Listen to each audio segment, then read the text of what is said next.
Thanks, Sophie. You're watching South East Today. Our top story tonight: winter pressures begin to bite as East Surrey Hospital declares a critical incident. The NHS appeals for help.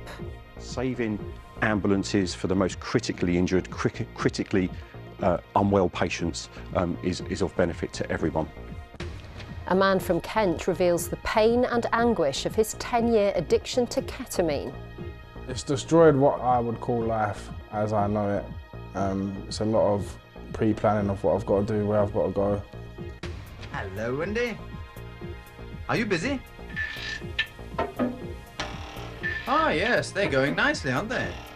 Remember this children's classic? Residents of the real-life Camberwick Green in East Sussex get animated over house building plans. Oh, no, it wasn't! And as the curtain comes down on Panto season, theatres report bumper box office takings.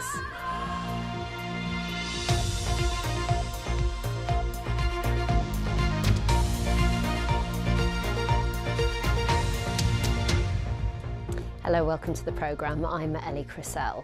First tonight, a Surrey hospital has declared a critical incident, warning patients only to attend in a life-threatening emergency as winter viruses take their toll on the health service.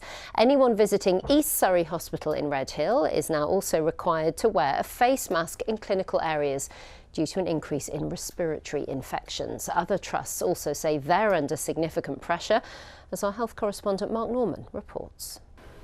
An A&E department that's extremely busy, wards full, and rising cases of norovirus, flu and COVID impacting both patients and staff. A critical incident at East Surrey Hospital enables this trust to call on extra support from the rest of the NHS, but needs us, the public, to play our part. You can see how many ambulances there are waiting outside A&E here at East Surrey Hospital. The trust now require patients and visitors to wear masks in clinical areas, try to keep down the number of flu and COVID cases. In plain English, hospital is chock-a-block. You have to stop doing elective procedures. All your focus is on the front door of the hospital in A&E to get people through the system. And it's a signal to surrounding hospitals that you're not accepting any more patients. East Surrey is not alone. The trust that runs hospitals in Hastings and Eastbourne now strongly encouraging patients and visitors to wear masks. Yesterday, the Royal Sussex County Hospital in Brighton apologised for caring for patients in corridors because they're so busy. These kind of crises happen every winter, and each time we get surprised by it.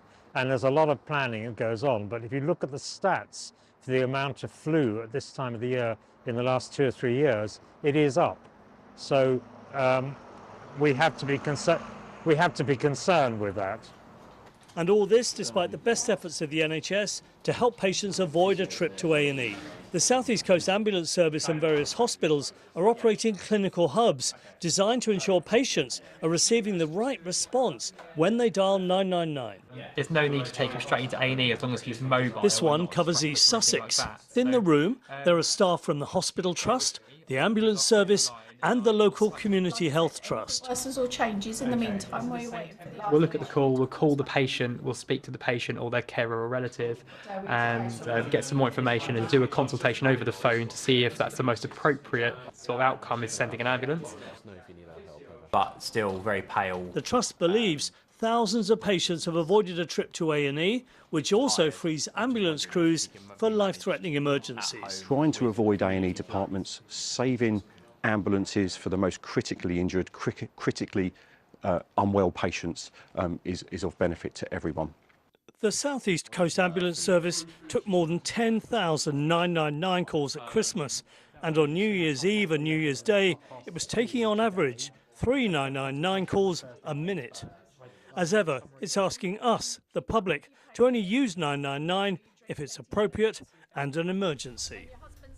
Well, Mark joins me now. Mark, as we heard, Redhill Hospital have asked that people wear masks, taking us back to the dark days of the pandemic. How unusual is this? Well, it is unusual, but it was interesting at East Surrey Hospital today. Far more people wearing masks. That was good to see. And with 5,000 flu cases, 5,000 COVID cases in all our hospitals, you can obviously see the impact on patients, but it impacts staff too. Across our 3 counties, Around 2,700 staff are currently off sick with COVID or isolating. Throw in a bit of norovirus at East Surrey Hospital and you can't move patients out of A&E into a ward with norovirus. That impacts on bed capacity. Now, the NHS tell us today they're offering more support to hospitals like East Surrey, more beds, and of course, once again, telling us to use services wisely. But I think what's worrying people is there's been no gap between Christmas and New Year and flu and COVID. They'd expect a little bit of a breather. It's only the 3rd of January. It's going to be a really tough month for the NHS, I think. It is. Thank you, Mark. And the cold weather doesn't help. People across the southeast are being warned of snow, ice and freezing temperatures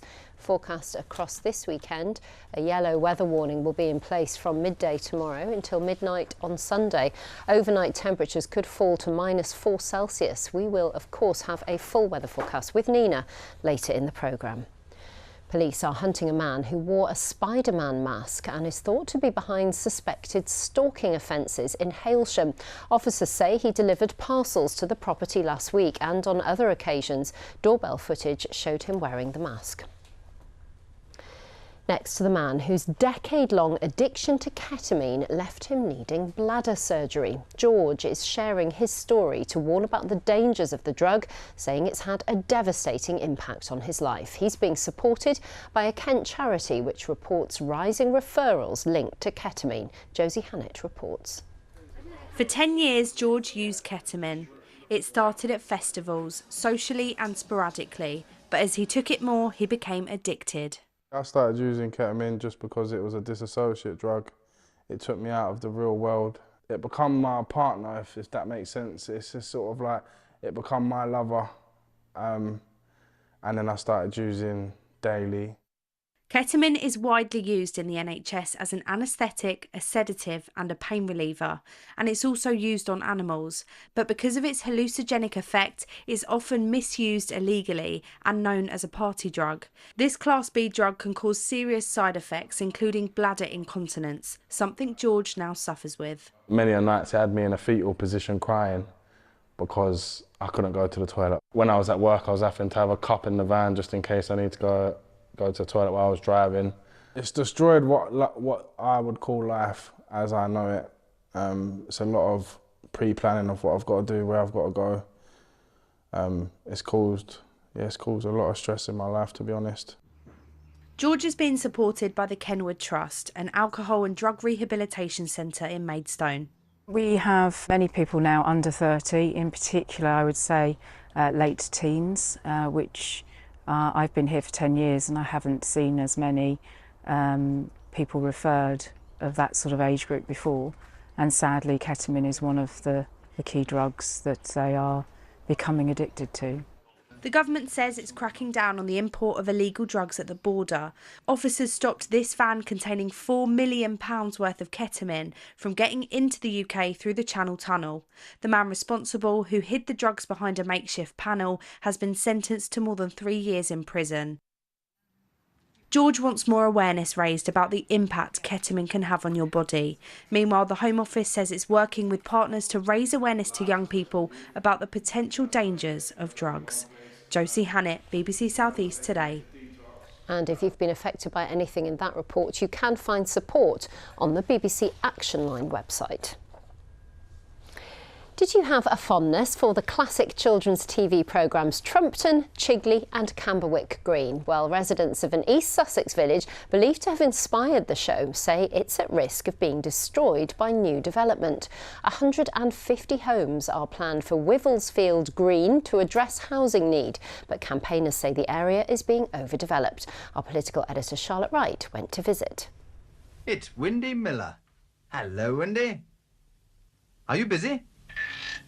A 1960s rural idyll. Nicely, aren't they? The charming children's show Camberwick Green is said to have been inspired by a Sussex village, Wivelsfield Green.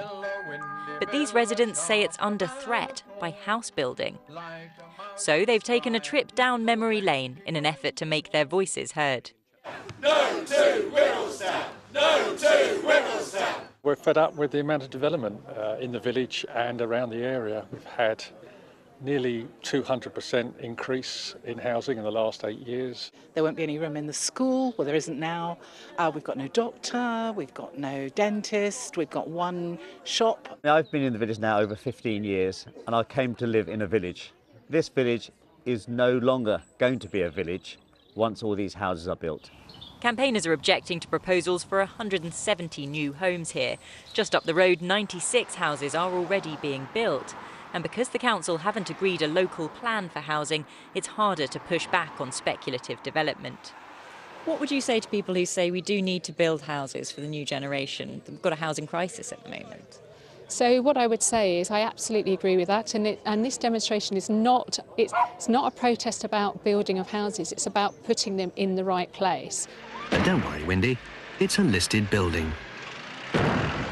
Well, it's listing now. It might all sound a bit familiar. This very situation was spoofed by Spitting Image back in the 1980s.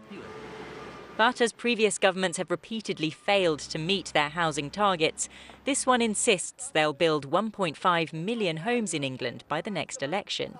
Labour MPs say they'll work with their communities to make it happen.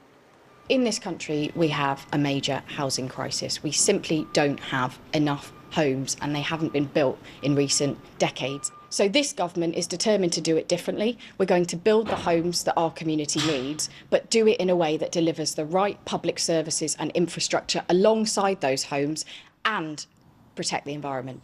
Back in Wivelsfield Green, developers Taylor Wimpey say they have presented positive proposals that would make previously inaccessible open space available to the public. But campaigners fear continued development could change the character of their village for good. Well, Charlotte joins us from Westminster. Charlotte, we're likely to see a lot more of this kind of opposition to house building, aren't we? Yes, I think it's a familiar story for many in the southeast already, but as we enter a new year, I think it's likely to be a big theme of 2025 and beyond. And that's because Labour is pretty bullish about building. They say we need to build more homes. Now, when the Tories were in power, they did build houses, but they didn't reach their target of 300,000 homes a year in England. And of course, they removed that mandatory target that councils had. Labour have come in and reinstated that. Now, they said to us in a statement that they are committed to improving the quality of life for people in rural areas, as well as ensuring any new developments have the necessary infrastructure. But of course, with that new target of 1.5 million homes in England by the time of the next election, I think we're likely to see a little bit more controversy in the countryside to come, Ellie. Indeed, Charlotte, thank you. Ansa Chowdhury was just 50 years old when she died from kidney failure. She spent 10 years on the NHS transplant waiting list, but never received the call that could have kept her alive. Now her Sussex family is urging people to become living donors, meaning they donate one of their 2 kidneys, as it is possible to live a healthy life with just one. Around 8,000 people are waiting for a transplant on the NHS. Nearly 6,500 are in need of a kidney transplant, with someone diagnosed with kidney failure every 65 minutes. Today in Kent, a shop window display with a difference was urging more people to donate, as Sarah Smith explains. In the busy blue water at the height of the sales, one shop is asking for something far more valuable than your cash. The mannequins represent the 6 people who die each week waiting for a kidney transplant. But in the middle is George from Ramsgate. He donated a kidney after deciding, despite all the tests and the surgery, he wanted to help. But at the end of the day, someone is still alive because of my donation. So I can't take the pain I've been through and say that, like, it's not worth it because there is someone who is alive. Bob Wiggins donated a kidney 10 years ago and now campaigns for others to at least give it some thought. That's all we're asking of people today, is to consider whether it's within yourself to do something like that, because it's not for everybody. But we don't need everybody to come forward. We just need enough people to come forward. In Brighton, the Chowdhury twins know what not getting a kidney donation can mean.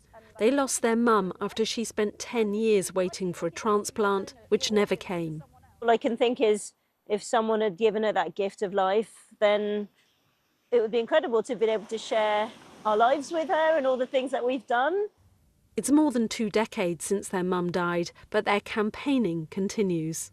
I haven't been in a family that's received one, but we sure as heck know what it's like to live as a family who didn't have one. And not that it was a bad life, but it could have been better, it could have been improved, it could have been a better quality of life.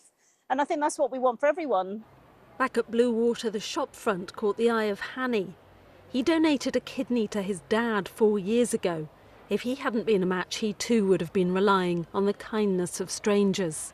From dialysis 3 times a week, 8 hours a session, to absolutely freedom now, does whatever he likes. I hope everyone takes a look and just realise you can help someone, you really can, and you can still live a normal life. Sometimes recipients remain anonymous, but donor George did receive a card from his. It was a little girl who, through no fault of her own, had late-stage kidney failure and was on dialysis for 12 hours a day and couldn't be a kid, couldn't run around and see her friends. And the card basically just said, yeah, thank you, we've got our little girl back.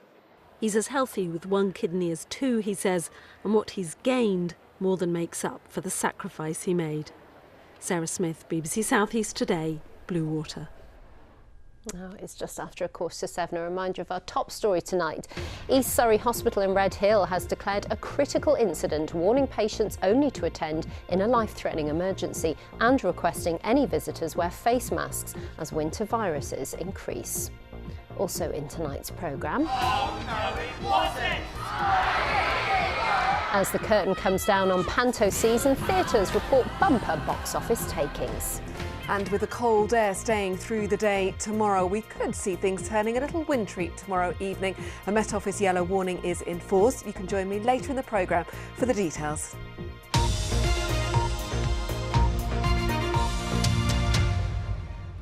For residents of a Kent village, the possible loss of their local pub after centuries of trading came as a bitter blow. Fearing it could be sold to make way for housing, they came up with a plan to buy it. Now they have government funding to do just that.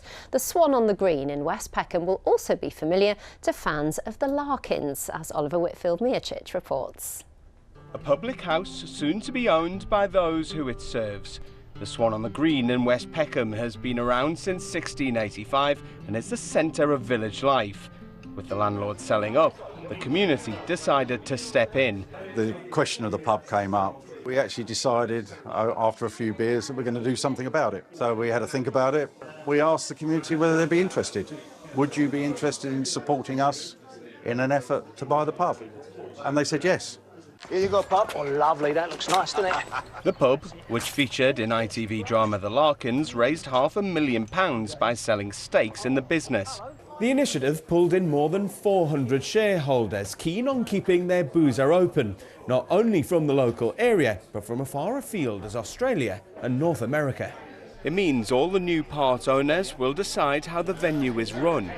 There's so much investment from the people that live in the village. They genuinely want this pub to survive, otherwise we wouldn't have been able to buy it as a community. It means a huge amount to us. It's like a relief, because we live so close. It's like a part missing if it disappears. Yet, keeping the bar open and drinks flowing is rarely easy. Government figures reveal 412 pubs were demolished or converted for other uses last year. Numbers have plunged by more than 2,000 since the start of 2020. But in more than 190 areas, pubs have now been taken over by the community, giving a much-needed boost to the sector. I think the thing that really separates them from their commercial counterparts is just the point to which they are a social hub, right in the middle of their village. They encourage a lot more inclusion and involvement of local residents, and they really are a point for the community to come together. The finances have been topped up with a community grant from the government worth £300,000. Money that will be part used for refurbishments and improvements to try to ensure the Swan stays open and in public ownership for generations to come. Oliver Whitfield-Miocic, BBC South East Today, West Peckham. Sport now, and boos for Gillingham players after defeat by Bromley. Meanwhile, the Seagulls are preparing for title-chasing Arsenal tomorrow. James is outside the Amex for us this evening. Hello, James. Unfortunately, Brighton are dealing with a few injuries, are they not? Absolutely, some really important players out. A big one is Danny Welbeck.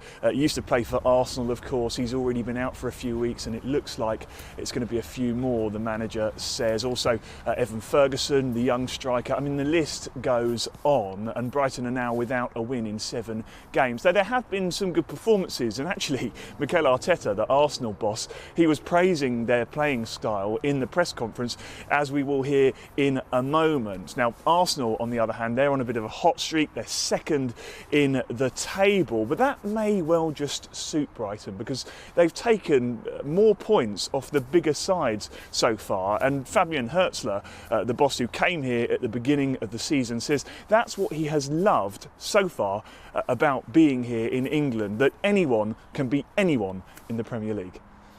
Of course, Arsenal is a world-class team at the moment, maybe one of the best teams in the world, and it's a challenge for us, and it's a possibility for us to prove ourselves how far we are. The way of playing, the capacity they have to adapt to different scenarios, different shapes, really impressive. I think he's done something slightly different to before. I really like them, to be fair, really impressed with what they've done. A look back now at last night, because Gillingham suffered a 3rd straight defeat against the newly promoted Bromley. They were never really in it, and I think it's fair to say the fans did not like what they saw. Just 25 miles between the two clubs, but it wasn't close on the night. Bromley are enjoying their first season in the Football League. After just 7 minutes, they were ahead thanks to Louis Dennis. Gillingham had barely got out of their own half when Jude Arthurs made it 2 inside half an hour, and the crowd were already booing. The Gills looked better in the second half, attacking with purpose, but as they chased the game, Bromley made it 3 goals and all but sealed 3 points. There was a late chance for a consolation from the spot. Even that found its way into the stands. You can hear what the fans thought of Gillingham's 3rd straight defeat. On to the weekend now. We mentioned Brighton in the Premier League in League One. Crawley travel to Barnsley, and Gillingham are back in action in League Two away against Chesterfield. Both of those are 3 o'clock kickoffs. And Crowborough skeleton racer Matt Weston has won gold in the 6th race of the World Cup season. He was more than half a second clear of the rest of the field in Winterberg, Germany, and it means that he leapfrogs his teammate Marcus Wyatt to head the overall standings, as well as the German Christopher Groher, who was dominant in the first few races of the season. Just a quick reminder, you can of course follow the football on your local BBC radio station if you don't fancy going outside. Ellie. You can go back in the warm now, James. Thank you very much. Gosh, it looks cold there. As the curtain comes down on the pantomime season, producers are reporting bumper box office takings. Despite cost of living pressures, many community theatres say audiences have returned in numbers not seen since before the pandemic. Claudia Sabasis's report contains flashing images.